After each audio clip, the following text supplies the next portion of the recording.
BioBalance Healthcast, Episode 132, Sexism in Medicine. BioBalance Healthcast features conversations about positive aging. Your hosts are Dr. Kathy Maupin, Medical Director of BioBalance Health and a leading expert in treating symptoms of aging, and Brett Newcomb, a licensed professional counselor. So when we're not working, we both spend a lot of time reading. I read things like Gone with the Wind, Harper Lee, Kill a Mockingbird, 50 Shades of Grey. You read things like The Annals of Rheumatic Disease. Does sound odd. You were telling me that I do read some other books. Well, yeah, of course you do, because you want to be well-rounded. But you read a lot of this deep-level endocrinology stuff because it complements what you know and helps you be better at what you do. Yeah. And you're one of the things that you have really pointed out to me and to the public over the last 2 years that we've been doing these podcasts is sort of this inherent sexism that exists in medicine. And so there are waves that go through where the focus shifts from the masculine to the feminine or the feminine to the masculine. And one of those areas where men have not received much attention is in the area of rheumatoid arthritis, which you discovered in the Annals of Rheumatic Medicine. Yeah, that's true. And so you were talking about how it tends to be a diagnosis and a disorder that's focused among the female population, but that men are starting to be recognized as suffering from it and susceptible to it, and treatments are developed for that, and so on. And the key that seems to bring this to your attention is the issue of testosterone. So can you speak a little bit to that whole complex? Yes. Thank you. Thank you. Would you do that for me? So rheumatology in general, if you go to a rheumatologist, the waiting room's filled with women and maybe one man, because rheumatology has always been a woman's disease. It's the autoimmune disorders, the lupuses, the rheumatoid arthritis, Sjogren's, scleroderma. All of those are autoimmune disorders where our own immune system preponderantly are women. I mean, men can have those. Men can have them, but in general, the highest number is in women. And so when doctors think of illnesses, they come down this algorithm in their head, and they think rheumatoid arthritis, women's diseases, and kind of heart disease, men's diseases, and start doing this. And what that does is, because we are linear thinkers in general, not most of us aren't out-of-the-box thinkers. We think linearly, so we can take a lot of let's get rid of that thought and we'll just hone in on this one. Most women have blank, and this disease is mostly women, so we'll think about them and how to treat them. But now we're starting to open up both diseases, or a lot of diseases like heart disease. Now we're looking at women's heart disease and how it differs and how we respond to drugs differently, and now we're opening up the women's diseases of rheumatoid arthritis and other autoimmune diseases to men. And so when we start looking at men, the first thing they usually look at is, what's the relationship to testosterone to this? Because we've looked at so many other things related to testosterone. Right. Studies, just so you know, studies are usually done with one question in mind, like one disease and one question. Is testosterone related to this one disease? Trying to control the variables so that we can say, if this causes this result, then there's a direct connection, or it's either correlation or causation. Right. So then we explore to find out. Right. Okay. That's right. And that's exactly how a scientific study has to go. So we have a lot of studies that are diabetes testosterone in men, diabetes testosterone, heart disease testosterone, prostate cancer and testosterone, Right. And we have all of these singular things. It needs to be put together. Right. But men are not just about testosterone. But they hadn't done arthritis and testosterone. They had not done that. And so this is kind of a new finding to the rheumatology community. And it is that if you have low testosterone, you have a much higher risk of getting an autoimmune disorder, like rheumatoid arthritis. Well, and the challenge there, I mean, you think of it conceptually, you think, okay, men who suffer from low testosterone. But the second part of that is that all men, as they age, begin to lose testosterone just like women do. Right. And so as you get older, you're more likely to suffer from arthritis. And the lower your testosterone levels, the greater the likelihood. Yes. All right. One other thing that they studied in this, when the testosterone level drops, it can drop as we age for several reasons. And we'll just talk about men for right now. Okay. One of the reasons is as men age, they take their testosterone and make more estrogen out of it. Okay, so it's my bucket analogy. Their testes are making testosterone, putting testosterone into the bucket of their bloodstream. And then there's a leak in the bucket at a certain age, and they start making a lot of estrogen. And so that comes either in late 40s all the way up to 60, that they start converting their testosterone into estrogen. That's a double whammy. The testosterone goes down, so they have less testosterone to help their immune system, but estrogen also impairs the immune system. So men who genetically make more estrogen also in this are seen to have a higher risk of rheumatoid arthritis and other autoimmune disorders. And autoimmune, that's the key, because the more estrogen that a man's system is making, the more vulnerable that man is to different kinds of autoimmune illnesses. And so then a list of those, like fibromyalgia. Fibromyalgia, and some people think chronic fatigue, but that's more of an infection. Multiple MS. Lupus, scleroderma, Sjogren's, and rheumatoid arthritis. And rheumatoid arthritis. So all of those diseases, as if a man makes a lot of estrogen, he's at higher risk. And you can lose if you can lose testosterone a different way, you can just not put as much in the bucket. So they also tested the amount of testosterone in low testosterone males. They checked the two hormones that stimulate the testicles that comes from your pituitary, and that's FSH and LH. I knew you were talking about the pituitary when you did that. Yes, that's the pituitary. Because I can see the little diagram in the med book. Yeah, it's right between your eyes. Yeah. So the pituitary secretes these two hormones in both men and women, but they stimulate different things. In men, of course, testicles, women, or ovaries. So when your level of testosterone is not being made in a high enough concentration, the FSH and LH start rising, trying to push the testicles to make more. Follicle stimulating hormone and luteinizing hormone. Thank you. And those two hormones are, at the fact that they go up means you have testicular failure. So it's not just that you're making testosterone and making more estrogen out of it, but the testicles aren't working anymore. And your body's pushing them and they're not making enough testosterone. So those are the two basic reasons. There's other reasons that are very complex, but those are the two basic reasons men lose testosterone as they get older. They don't make it or they convert it to something else. So they tested both of these and they looked at the FSH and LH, and those two hormones went way up. Because it's like the alarm's going off. Something's breaking, and so they put more pressure into the system to force more out, and it's not working. That's right. That's right. So because that's high when in men who had high FSH and LH and low testosterone, they also had a high risk of rheumatoid arthritis. So it wasn't just the estrogen.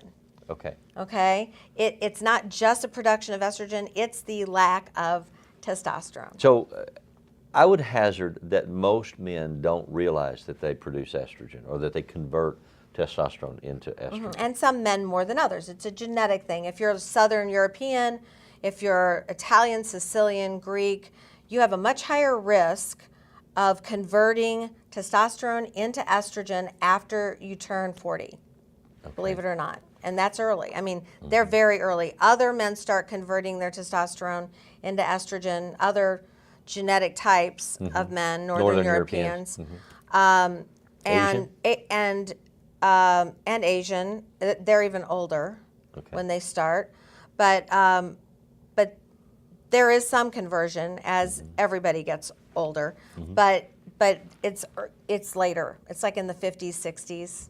And so that's what we expect, 50s and 60s. I always have to ask people where they're from or where their families were from so that I can anticipate the fact that if I give them testosterone, they might make estrogen out of it. So I have to block that so that that doesn't happen. It's a big deal. You don't want to have testosterone. That's what gives you man boobs and the need for the man's ear and The testosterone does? no, excuse me, the estrogen. The estrogen. So as your testosterone drops, estrogen goes up. You get the breasts and the belly fat and kind of the hips, that kind of stuff. You start having that girly So look. you become more androgynous. Yeah, but it's not a good thing. Right. Well, no. That sounds in like that it might case be a it's- good thing, but it's not no, a good thing. in that case it's not, because it's signaling that a lot of your system is no longer working correctly. And you're losing a very valuable systems are breaking hormone down. that Yeah. you need to stay virile and to stay healthy. All of your immune system is starting Mood, to stability, decrease. virility, muscle mass, all of those things are Bones. inherently bone density to Blood sugar. Blood Yeah, sugar is, to I mean, you become testosterone. insulin resistant without testosterone. Almost everything we associate with aging, even blood flow to our brain, decreases without testosterone, and we start not repairing our brain cells, so we start the dementia process. So all of these things are bad. They're not considered diseases necessarily at first, but now we know they even lead to diseases. It puts you at higher risk if you don't replace your testosterone. like dominoes falling over, knocking over other. You see those patterns. Yeah. They just all fall, and that's aging. So we're not trying to. I'm never trying to tell a patient who's at my office, I want you to live forever. In fact, they always say, well, I'd rather live a shorter life than, I said, I'm not going to shorten your life. This will maybe lengthen it, or maybe it would be the same, but you're going to have a quality life.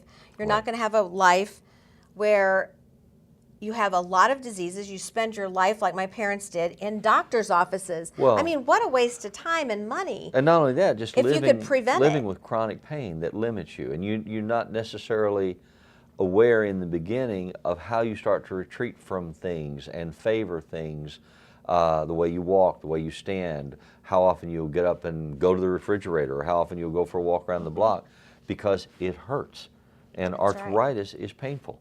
And you get aches and pains in your joints, in your knees, in your hands. You can't play the piano, you can't type, you can't do, or you can, but not without pain. And it disfigures your joints. Yeah. Rheumatoid arthritis disfigures your joints so that you can't do things, even sewing. I mean, things, that women do, but men woodworking. Yeah, you get their hands all... Your hands are knotted up and contracted. And it is a terrible illness. There's lots of different ways to treat it. But what I'm trying to do is prevent it. If someone, people should look at their testosterone levels, and the total testosterone for men should be more than 400, because that's the critical level. It wasn't that I don't have the specific level they looked at it in this test, but that's a critical level I look for being healthy. 400 and above. When for regular viewers of our podcast, or people that frequent Kathy's website, you'll know that total testosterone is a measure of all the testosterone that's in your system, but that testosterone itself can be broken into categories or ingredients of attached testosterone that's attached to other molecules, And or inactivated. free testosterone. And free testosterone's active. Yeah. And that's really the most important testosterone for both men and women, and that number should be 129 or above. Now, that's not on the lab sheet. It's just training and knowing that that's the healthy amount. There's an optimal range, which is not on your Quest or your LabCorp or your other lab form. What is on your lab form is either average for your age, Right. has nothing to do with health, or what they've tested a whole bunch of people, and they've taken the bell curve and they've taken out those two little edges on the sides, and if you fit into that middle, whether So- that's healthy or not, So those first two standard they deviations. call it normal. Yeah, you're And normal. So that if we did that with everything, if we did that, I've used this before, if we did that with osteoporosis, no one would have osteoporosis, because everyone's bones thin as they get older. So they don't compare us women to a 58 or a 60-year-old woman or a 70-year-old woman. They compare us to 29-year-old females. That's exactly what they should do on your lab sheet. Compare you to a 20 to 40-year-old male. Right, to your age cohort. Right. I mean, it's a more To legitimate your comparison. Age, not your age cohort, young age. Young age. Healthy. Healthy is 20 to 40. sadly. Oh, okay. So to know what's normal. So So your you should be doctor compared gives to you your healthy. a script to go get a blood test, and what they test when they measure your blood is how much testosterone. Right. And that will give them a free testosterone And score and a total. Mm-hmm. and then you have to interpret that. So you interpret that by looking at what is your objective? What do you want to know? Is what's average for this age group? What's average for healthy people? But they don't have the average. They don't have what healthy people have there. Mm-hmm. They only have that bell curve for your age. And it's a very, very low acceptable testosterone level. I have men who have all the symptoms and they come in, they say, all my doctor said I'm normal. Well, if that doctor didn't do special training and realize that, it's very deceiving to just look at a lab sheet. Well, and have they normed it for women? For Well, testosterone? No, there's actually the test that we use. That's what I thought. The test that we use to see what a testosterone level is for women is we borrow it, looking for testosterone as a marker to a tumor. So we're just looking at a test that's not for normal healthy women, Right. and the normals are not normal healthy women. It's just giving me the number that I need to compare with what I know is normal healthy women, because there is no test of testosterone in Quest or LabCorp that's for normal healthy women, and they send us information that says that. So if you don't find a doctor who is knowledgeable about this and knows enough to ask for the specific test, which isn't a normal testosterone test. Right. It's a test that they've developed looking for a tumor marker. Right. So the that gives normals them a have nothing to testosterone do rating. with it. Yeah. And if your physician doesn't know this, if they've not been trained for these things, then they're not going to pick it up. They think normal's normal. And it is for like CBCs, which is your blood count and your metabolic panel, but it's not the same for hormones like growth hormone. Growth hormone decreases as we get older too. Testosterone brings it back. But you look at growth hormone and they say 50 is normal. Well, 150 is minimum for being healthy. But 50 they consider normal. That's crazy. Yeah. You know, and that's just probably their bell curve. Yeah.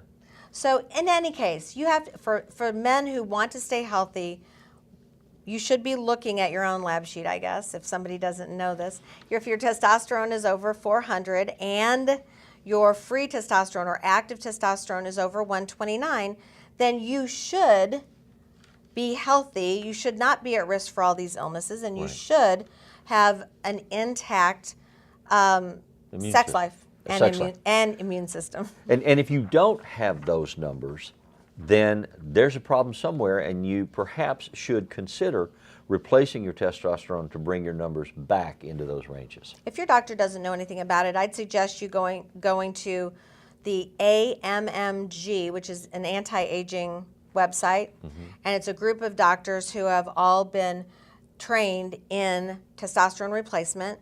They're very good at, especially at men. And then the A4M is another group of doctors who have been trained in replacement of hormones as we age. So those are two places you can go to try to protect yourself. Now, rheumatologists now know about it, but their problem is they probably don't treat testosterone, so they're going to send you someplace to get treated. Right. And but the key numbers are 400 and 129. 400 Yes. for total and 129 for free. for free. And it's important to remember those numbers, jot them down, and then you'll be educated when you talk to your doctor. Don't be an adversary, but just. Yeah. But this is something to help you, and hopefully everyone will know this soon. But now the rheumatologists know that it's very important to keep men's testosterone normal, and I have that really weird vision where I look down the road and I can see what's going to happen 3 steps down, and I'm trying to find people who are still feeling well to then prevent all of these things that could happen that I see in my little crystal ball, because there are some paths that if you don't treat it, you're definitely going to go down. And that's my goal, not to have people go down those paths, to have them stop with health and just replace a few hormones. Well, preventative care is always preferable to restorative care. Absolutely. But you also are able to do restorative care. I mean, you tell the most beautiful stories about people in their late 60s, mid 70s, even in their 80s, who come in for these treatments and find that the debilitating effects of things that they've been suffering from are ameliorated. And that's got to make them feel good, but it's also got to make you feel good. It makes me ecstatic. Absolutely. I love it. And, it's not, I can't fix everything, but the things that I can prevent with this one treatment feel so efficient. Yeah. So remember the message of today. I mean, look at your blood test results and ask somebody to explain them, a nurse, a doctor, whomever, but look for the number 400 for total testosterone and 129 for free testosterone. And it should measure both. It should measure both.